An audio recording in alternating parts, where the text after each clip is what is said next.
Hello everyone, আসসালামু আলাইকুম। Lifestyle of পাইমা YouTube চ্যানেলে নতুন আরও একটা ব্লগ দেখার জন্য সবাইকে আমন্ত্রণ জানাই। কেমন আছেন আমার প্রিয় আপু, আন্টি, ভাইয়া ও সোনামণিরা? আশা রাখছি সবাই অনেক বেশি ভালো আছেন, সুস্থ আছেন। আর আপনাদের দোয়ায় আমি আমার পরিবারের সকল সদস্য নিয়ে আলহামদুলিল্লাহ অনেক বেশি ভালো আছি। তা আজকের ভিডিওতে ডিম চিতই পিঠার রেসিপি শেয়ার করব। আর হচ্ছে ঘরবাড়ি পরিষ্কার পরিচ্ছন্ন রাখার কিছু সহজ উপায় ও টেকনিক ফলো করলে আপনার বাসা সবসময় নিট অ্যান্ড ক্লিন থাকবে আর মনটা অনেক বেশি প্রফুল্ল থাকবে, কাজের আগ্রহ বাড়বে। তা আশা রাখছি ভিডিওটি শেষ পর্যন্ত দেখবেন।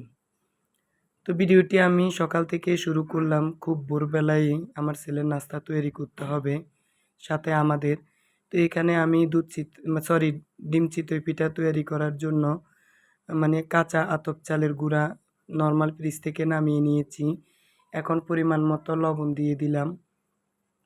তারপর কেটলিতে আমি কুসুম গরম পানি করে রেখেছি, তো সেটা দিয়ে দেব। তো আমি কিন্তু আস্তে আস্তে পানিটা অ্যাড করব। তো হ্যান্ড উইক্সের সাহায্যে বা কাঁটা চামচের সাহায্যে গোলা তৈরি করতে পারেন।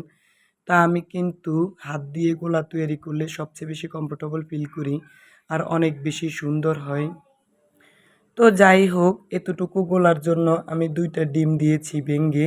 চাইলে আপনারা বাড়িয়ে বা কমিয়েও দিতে পারেন। আর আমি কিন্তু অল্প অল্প করে পানি অ্যাড করে খুব সুন্দর একটা গোলা তৈরি করে নেব। তো আপনাদেরকে কিন্তু কাছ থেকে দেখিয়ে দিলাম যে পাতলাটা কেমন হবে। তো পাতলা হলেই কিন্তু ভালো হবে, আর একেবারে পাতলা হলে ভালো হবে না। মোটামুটি আমি দেখিয়ে দিলাম চামচের সাহায্যে। তা আমি অফ ক্যামেরায় কিন্তু আমার ছেলের জন্য তৈরি করে নিয়েছি 4 পিস, সেটা আর ক্যামেরায় ক্যাপচার করলাম না। এখন হচ্ছে দস্তার একটা তাওয়াতে একটু তেল ব্রাশ করে তারপর আমি আস্তে আস্তে ডিম চিতই পিঠাগুলো তৈরি করে নেব। তো খুব বেশি সহজ, একেবারে আমার আইডিয়া অনুযায়ী যদি তৈরি করতে পারেন তাহলে কিন্তু যারা পারেন না তারাও খুব সহজে তৈরি করতে পারবেন। তো খুব সুন্দর জালি পড়েছে। তো মাটির হাঁড়িতে তৈরি করলে অনেক বেশি জালি পড়ে। তা আমাদের এই অঞ্চলে এটাকে ডিম চিতই পিঠা বলে, কেউ আবার খোলা জালি পিঠাও বলে। তো আপনাদের সাথে কথা বলতে বলতে আমি সবগুলো পিঠে এইভাবে তৈরি করে নেব। তো যারা আমার ভিডিওটির সাথে এ পর্যন্ত আছেন কিন্তু মনের ভুলে একটা লাইক দেন নাই, প্লিজ আমার প্রাণের প্রিয় আপু ভাইয়ারা একটা লাইক দিয়ে ভিডিওটি কন্টিনিউ করবেন। আপনার একটা লাইক আমার কাছে অনেক বেশি মূল্যবান। আর যারা অলরেডি এই কাজটি করেছেন তাদের সবার প্রতি রয়েছে অনেক বেশি ধন্যবাদ ও আন্তরিক অভিনন্দন। তো আমি আগে কিন্তু দুধ চা লিকার করে নিয়েছি, তারপর গরম গুঁড়া দুধ দিয়েছি, আর হচ্ছে এখন চিনি দিয়ে দিলাম পরিমাণ মতো। তবে এভাবে চা তৈরি করলে একটু কালারটা খুব বেশি সুন্দর আসে। তারপর আরেক পিস পিঠা হয়েছে, সেটাও এখন তুলে নেব। তো আমার ছেলেকে 4 পিস তৈরি করে দিয়েছি আর এখানে 9 পিস হয়েছে। তো কিছু কলা আর আঙ্গুর আমি আগে ভিজিয়ে রেখেছি, তো সেগুলো এখন একটা প্লেটে সার্ভ করে নেব। তো বাসায় প্রচুর পরিমাণে কলা নিয়ে এসেছে আমার হাজব্যান্ড, প্রায় 40টার মতো। তো সেগুলো আস্তে আস্তে খেয়ে শেষ করতে হবে। আর হচ্ছে দুধ চাটা এখন নিজের পছন্দের মগে ঢেলে নেব। তো নাস্তা করা আর শেয়ার করতে পারবো না, এ পর্যন্তই স্থগিত রাখলাম। কারণ আমার হাজব্যান্ড ওই যে ক্যামেরার সামনে আসতে খুবই লাজুক, ভয় লজ্জা পায়, বাবা ছেলে দুজনেই। তারপর হচ্ছে নাস্তা করার পরে কিছু থালাবাটি অপরিষ্কার হয়েছে, সেগুলো আমি ধুয়ে নিয়েছি। এখন অল্প কিছু বাজার নিয়ে এসেছে। তো এখানে শ্যাম্পু নিয়ে এসেছে আমার ছেলের জন্য, ও পাতা শ্যাম্পু ব্যবহার করে। আর এখন জারে ডাল রিফিল করে নিলাম। তো যারা আমার চ্যানেলে আজকে নতুন ভিজিট করছেন, যদি আমার এই ধরনের লাইফস্টাইল ব্লগ ও রেসিপি আপনাদের ভালো লাগে তাহলে প্লিজ চ্যানেলটা সাবস্ক্রাইব করে পাশে থাকবেন। আর পাশে থাকা বেল বাটনের অল অপশনটা অন করে রাখবেন। যদি আমি কোনো ভিডিও আপলোড করি তখন আপনার ফোনে নোটিফিকেশন চলে যাবে আর আপনি দেখে নিতে পারবেন। এখন হচ্ছে ডাইনিং টেবিলে যে চিনির জারটা আছে কিউট সিরামিকের, সেটাও আমি রিফিল করে নিলাম। আর হচ্ছে লবণ রিফিল করে নেব। তবে রান্নার আগে যদি রিফিলের কাজগুলো করে নেওয়া যায় তাহলে রান্না কিন্তু খুব দ্রুত করা যায় আর কোনো কিছু এলোমেলো হয় না, অপরিষ্কারও হয় না। তো আমি জারগুলো রিফিল করার সাথে সাথে কিন্তু খুব সুন্দর করে একটা ন্যাকড়ার সাহায্যে জারগুলো পরিষ্কার করে নেব। তাহলে জারগুলো কিন্তু খুব বেশি সুন্দর থাকবে। তো আজকে রান্নার কোনো প্যারা নেই। আমি কিন্তু রান্না করে নিয়েছি। মানে খুব অল্প পরিমাণে। তো রাতে রান্না করব। তার জন্য আজকে পুরো বাসা আমি ক্লিনিং করব। আর আপনাদের সাথে আইডিয়াগুলো শেয়ার করব। তো এভাবে কিন্তু সবসময় পরিষ্কার পরিচ্ছন্ন থাকলে আপনার মনটা অনেক বেশি প্রফুল্ল থাকবে। কাজের আগ্রহ বাড়বে। আর ২ টা অয়েল জারও রিফিল করে নেব।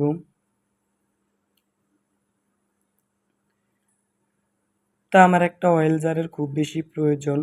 মানে চাইনা যে অয়েল জারগুলো, তো সেটা আমি লাইফস্টাইল অফ দীপা আপুর পেজ থেকে ইনশাল্লাহ নিয়ে আসবো। তো এখন আমি বাকি সিরামিকের জারগুলো একটা ন্যাকড়ার সাহায্যে পরিষ্কার করে নেব। তো এভাবে রিফিলের সাথে সাথে যদি পরিষ্কার করে নেন তাহলে কিন্তু আর ডিপ ক্লিনের প্রয়োজন হয় না। আর আমার বাসার ভিতরে যে কিউট পানিতে ভিজানো মানি প্লান্ট গাছগুলো আছে, তো সেগুলো আমি ২ দিন পর পর এভাবে পানি চেঞ্জ করে তারপর একেবারে ঠিক মানুষের মতো গোসল করিয়ে দেই। তো এতে খুব সুন্দর গ্রো হয় আর কুলি বের হয়। তো আমার এই মানি প্লান্ট গাছগুলো সবাই অনেক বেশি পছন্দ করে। খুবই সুন্দর, কাছ থেকে একটু দেখিয়ে দিলাম। তারপর চলে আসলাম গ্যাসের চুলা পরিষ্কার করার জন্য। তো ওই যে বললাম রান্না করা শেষ। এখন হচ্ছে গ্যাসের চুলাটা আমি হালকাভাবে একটু পরিষ্কার করে নেব একটা ভিজা ন্যাকড়ার সাহায্যে। এতে করে আমার গ্যাসের চুলাটা সারাদিনের জন্য খুব বেশি পরিষ্কার থাকবে। আর বেশি ডিপ ক্লিন করতে হবে না। তো গ্যাসের চুলা কিন্তু আমি খুব সুন্দরভাবে অফ ক্যামেরায় পরিষ্কার করে নিয়েছি। এখন হচ্ছে রান্নাঘরের এই অংশটা একটু শেয়ার করলাম যে পরিষ্কার করার পরে কেমন লাগতেছে। তো সিরামিকের জারগুলো মাশাআল্লাহ আমার অনেক বেশি পছন্দ। খুবই ভালো লাগলো। তারপর চলে আসলাম ডাইনিং টেবিলে। নাস্তা করার পরে কিছু প্লেট ছিল তো সেগুলা নিয়ে গেলাম। এখন হচ্ছে মগ আর মানে টিপট জায়গা মতো খুব সুন্দর করে সাজিয়ে রাখবো। ওই যে সাথের কাজ সাথে করলে আর আপনার আর কষ্ট হবে না। হেল্পিং হ্যান্ডেরও কোনো প্রয়োজন হবে না। তো একটা টিপস হচ্ছে কোনো কাজ ফেলে রাখবেন না। ফেলে রাখলে কিন্তু অনেক কাজ জমা হয়ে আর করতে তেমন একটা ভালো লাগে না। সাথের কাজ সবসময় সাথে করবেন। এতে করে দেখবেন আপনার কোনো কাজে থাকবে না। সময়ের মধ্যে সব কাজে করে ফেলতে পারবেন। আর ওই যে ডাইনিং টেবিলের উপরে কিছু কাঁচের প্লেট, বাটি জমা হয়ে আছে সেগুলো আমি এখন একটা শুকনা ন্যাকড়ার সাহায্যে পরিষ্কার করে ওয়াল ক্যাবিনেটে গুছিয়ে রাখবো। তো এই প্লেট বাটিগুলো আপনাদের সামনে খুব সুন্দর করে প্রেজেন্ট করার জন্য নামাই। দেখতে ভালো লাগবে নতুন জিনিস নামাইলে। আর এই যে ৩ টা অর্গানিক বাটি, এই বাটিগুলো আমার অনেক বেশি পছন্দের। তো এগুলো আমি ঢাকা কৃষি মার্কেট থেকে নিয়ে এসেছি। ৳১৪০০ দাম নিয়েছে। তো এখন এই বাটিগুলো খুব সুন্দর করে আমি ওয়াল ক্যাবিনেটে সাজিয়ে রাখবো। তো কাজ করতে করতে কিন্তু আমার খুব বেশি পানির পিপাসা পেয়েছে। তো এখন একটু গ্লাসে পানি ঢেলে নিয়েছি। তো আমি পানি খেয়ে নেব। তো কাজ করলে কিন্তু অনেক বেশি ক্লান্ত লাগে। ক্যামেরার সামনে তো দেখেন যে অল্প সময়ের ভিতরে কাজ হয়ে যায়। কিন্তু এই কাজের পিছনে প্রায় ১.৫ ঘন্টা শ্রম লাগে। তো আপনাদের সামনে তো অল্প অল্প করে শেয়ার করি। তারপর ডাইনিং টেবিলটা খুব সুন্দর করে পরিষ্কার করে নিয়েছি। তো ফাইনালি একটু আপনাদের সাথে শেয়ার করলাম ঘুরিয়ে ঘুরিয়ে। পরিষ্কার করলে আসলে দেখতে অনেক বেশি ভালো লাগে। তো কাঁচের মালগুলো ওয়াল ক্যাবিনেটে রেখে দিয়েছি অফ ক্যামেরায়। আর এখন হচ্ছে যে অর্গানিক বাটিগুলো, বাটিগুলোর ভিতরে কাপড় দিয়ে রাখলে এভাবে দেখতে অনেক বেশি ভালো লাগে। তো এখন হচ্ছে ওয়াল ক্যাবিনেটটা একটু পরিষ্কার করে নেব। তো আমি কিন্তু গ্লাস ক্লিনার আগেই দিয়েছি। এখন হচ্ছে এক হাতে ক্যামেরা নিয়ে আরেক হাতে পরিষ্কার করে নিলাম। ওই যে বললাম আজকে পুরো বাসা ক্লিন করব আর আপনাদের সাথে শেয়ার করব। যেহেতু আমি ১ ঘন্টার ভিতরে কিন্তু সকালে রান্না করে নিয়েছি। নাস্তাও তৈয়ারি করে নিয়েছি। তার জন্য আজকে সারাদিন আমার আর কাজের কোনো প্যারা নেই। তো বাসাটাকে এভাবে গুছিয়ে নেব। তো এবার চলে আসলাম আমার ছেলের বেডরুমে। তো ও ঘুমানোর পরে সকালবেলা যখন উঠেছে বেডরুম আর গোছায় নাই। তো আমি একটু খুব সুন্দর করে বেডরুমটা গুছিয়ে নিয়েছি। একেবারে সিম্পলভাবে। এখন হচ্ছে খাতাটা পেতে দিয়েছি। তারপর হচ্ছে ওর পড়ার টেবিল গুছিয়ে নেব। তো ওর পড়ার টেবিল, ওর বেডরুম ও কখনোই গুছায় না। ও কোনো কাজে করে না, বাচ্চা মানুষ পড়াশোনা করে। তো এই যে ওয়াল সেলফগুলো একটু শেয়ার করলাম কেমন লাগে। তারপর হচ্ছে পড়ার টেবিল গুছিয়ে নেব। তো পড়ার টেবিলে কিন্তু অনেক মানে এলোমেলোই ছিল। তো আমি অফ ক্যামেরায় কিছুটা বই গুছিয়ে নিয়েছি। এখন হচ্ছে আমার ছেলে এবং মেয়ের মামপটগুলো গুছিয়ে রাখলাম। তারপর হচ্ছে একটা ব্যাম্বো প্লান্ট আমি ওই কর্নারে পানির জারের পাশে রেখে দেব। তো এই প্লান্ট সবসময় এখানে থাকে। তো তো বাসার ভিতরে রিয়েল প্লান্ট রাখলে কিন্তু বাসা দেখতে অনেক বেশি ভালো লাগে। আর পড়ার টেবিলের উপরে এই ২টা দেয়াল সেলফে আমি সবসময় আর্টিফিশিয়াল ফ্লাওয়ার আর ছোট মানে পাতিল রাখি, শখের হাঁড়ি। তো ফাইনালি আমার ছেলের বেডরুমটা গুছিয়ে নিয়েছি, মাত্র ১০ মিনিট সময় লেগেছে। তো সারাদিনের ভিতরে আমার আর এই বেডরুম গোছানো লাগবে না। তো আমার ছেলে এবং মেয়ে দুজনে খুব বেশি লক্ষ্মী, মাশাআল্লাহ। ওরা কোনো বাসা মানে নোংরা করে না। এমনকি ওরা বাইরে যখন খেলাধুলা করে, তখন বাসার ভিতরে আসলে মানে হাত পা ধুইয়ে টিউবওয়েল থেকে, তারপর বাসার ভিতরে এসেও ওয়াশরুমে গিয়ে খুব সুন্দরভাবে নিজেকে পরিষ্কার করে, তারপর মানে বেডশিটের উপরে উঠে তারপর চলে আসলাম নিজের বেডরুমটা গোছানোর জন্য। তো আমার বেডরুমটা খুব সুন্দরভাবে গুছিয়ে নিয়েছি।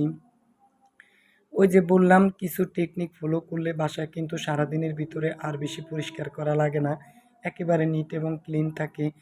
তো আমার পুরো বাসা পরিষ্কার করতে কিন্তু আর মানে অফ ক্যামেরায় ঘরটাও ঝাড়ু দিয়ে নিয়েছি, মাত্র ১ থেকে ১.৫ ঘন্টা সময় লেগেছে।